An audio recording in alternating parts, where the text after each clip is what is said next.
Metroid is a franchise that I've loved my whole life. About 20 years ago, I played Metroid Prime for the first time. I still have my original copy right here. Impossible to get off.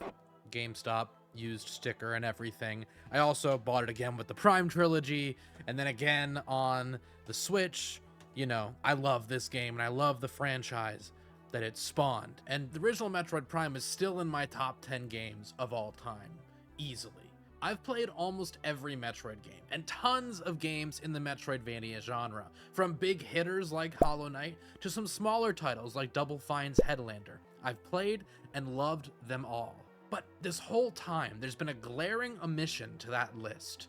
Metroid Zero Mission, a game that I've heard incredible things about, but I've just never felt truly compelled to sit down and give a true playthrough to. But with only a week left until Metroid Prime 4 launches at the time of this recording, I had a Metroid fix that I needed to get, and I didn't want to burn myself out by replaying all these games, and so I decided, you know what? What better time than now to finally sit down and give Metroid Zero Mission a shot. Metroid Zero Mission is a remake of the original Metroid, but with some extra items from later in the series, along with a new scenario and some streamlining.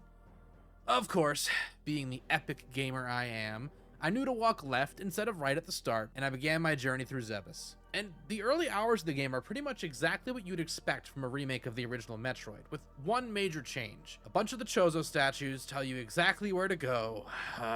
This is a trend in Metroid that I really can't get behind. I understand why Nintendo did it, especially with handheld games like Fusion and Zero Mission.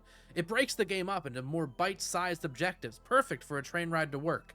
But as someone playing this on his TV in 2025, man, it's a drag. And they should appeal to me specifically. I am unique and special and the best gamer. I did actually play Fusion on my Game Boy Advance SP when I was a kid, back in like late elementary school, early middle school time period. And even then I thought it was a little weird. I actually got this copy of Fusion from a friend of mine who lived in my neighborhood. On the bus on the way to school one day, he handed me this cartridge and he said, "Happy birthday." Now, it was near my birthday. Not on my birthday, but my birthday was about a week away, if I remember correctly. And he did this because he knew how much I loved Metroid Prime and how much I wanted to experience more of the series. Now that I look back on this moment with adult eyes, I realized that the happy birthday of it all might have just been a joke, and he might have been intending just to lend the game to me, because he did bring it up a couple times in the future. I didn't pick up the hint, though, and I'm really sorry. But I hope there's some level of comfort to know that I still have it, and I'm talking about it in a video 20 years later. Back to Zero Mission, though. I think that this linearity really hurt my enjoyment in the early hours of the game. Moment-to-moment secret hunting was always fun, and the actual action of the game was great, but the biggest appeal of Metroidvanias to me is the untying the knot effect, and the way it makes my brain buzz with excitement.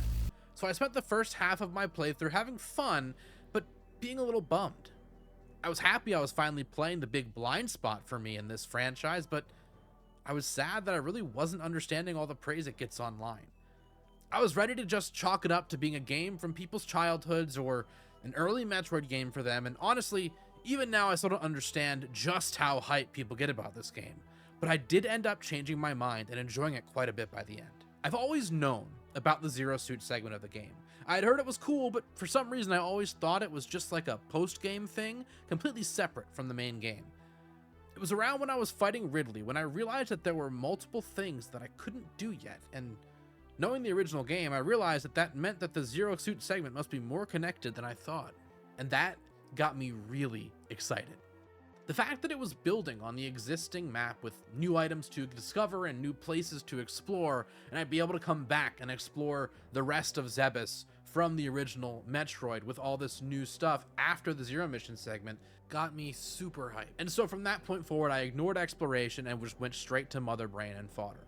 And I really liked what came next. The space pirates shoot Samus down as she escapes the planet, and she crash lands right by their mothership. With her ship and suit destroyed in the crash, she enters the mothership with just a pistol and her wits.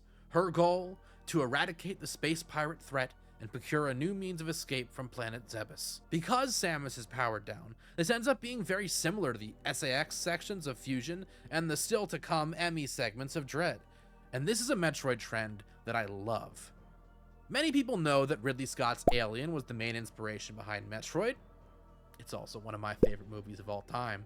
Obviously, the idea of a woman at the center of an alien threat who is the only thing standing in the way of disaster is a huge connection, and Ridley is literally named after Ridley Scott. But a piece of this puzzle that I think can often be lost in Metroid is the pure horror of Alien. In space, no one can hear you scream. And I think Metroid is often thematically at its best when the player is afraid, but summoning the courage to carry on regardless. This has been accomplished through some audio and artistic choices in the past, but Fusion, Dread, and Zero Mission really lean into it as a main piece of their gameplay, and they're all the better for it. This section was tense. Trying to get around all of the space pirates is tense enough, but they add in tripwires and searchlights to ratchet up the tension even more. Some of my favorite moments in this whole game are getting seen and running away to find a dark corner to hide in until the threat passes. And then, that tension is broken by the raw sex appeal of this statue.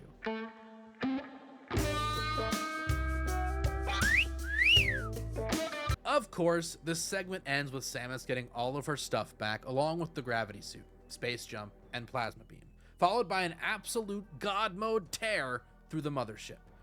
Anytime a game rips my abilities away only to give them back and better than ever to destroy the bad guys who were terrorizing me, I'm a happy camper. I was actually so excited that I accidentally went and killed Mecha Ridley, not realizing that this was the end of the game.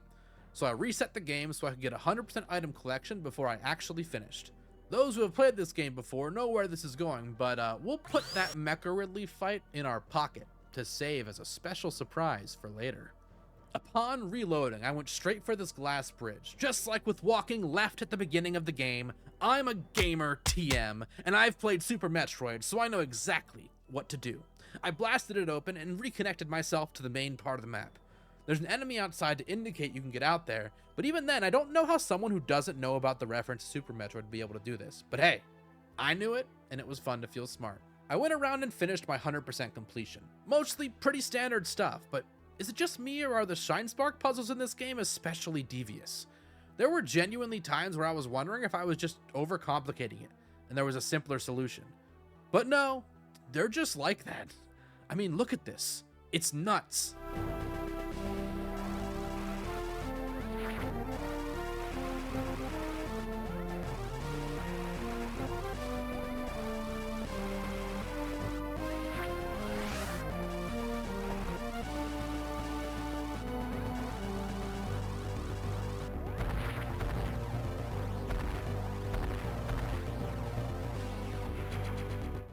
Look how excited I am to be done. That was like 20 full minutes of non-stop attempts. When I finished collecting items, I returned to fight Mecha Ridley once more, knowing I had only a few minutes left because this guy was just so easy. Yeah, I died. A lot.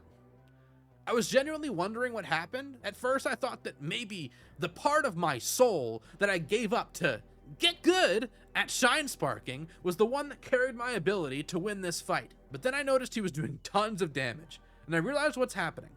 That's right, if you collect every single item in the game says, alright, bet, and doubles his attack power while tripling his health. This was a tough battle, especially since I find 2D Metroid pre-Dread to be a little clunky at times with boss fights. But it wasn't bad enough that I quit. Since I'm an absolute pro, I beat his ass, escaped the ship, and saw the 100% end screen. Mission complete. All in all, I really liked Metroid Zero Mission. I think it has some clear problems and can feel really safe at times, but those last few hours are absolutely phenomenal, and it is still Metroid, so it can't be bad. My early worries for the game were definitely valid, but I'm glad that it shifted my opinion by the end. It's not one of my favorites, but it was a great way to get myself hyped up for Prime 4. If you're watching this when it comes out and you're hyped for Prime 4 and want to see my first playthrough, I will be streaming the whole thing live on my Twitch at twitch.tv/lingjag. If you're from the future, how was the game? Is Miles McKenzie really like that the whole time? Let me know. And if you're looking for more videos about Metroidvanias, check out my video about how Hollow Knight Silksong can save the world. I'll catch you next time.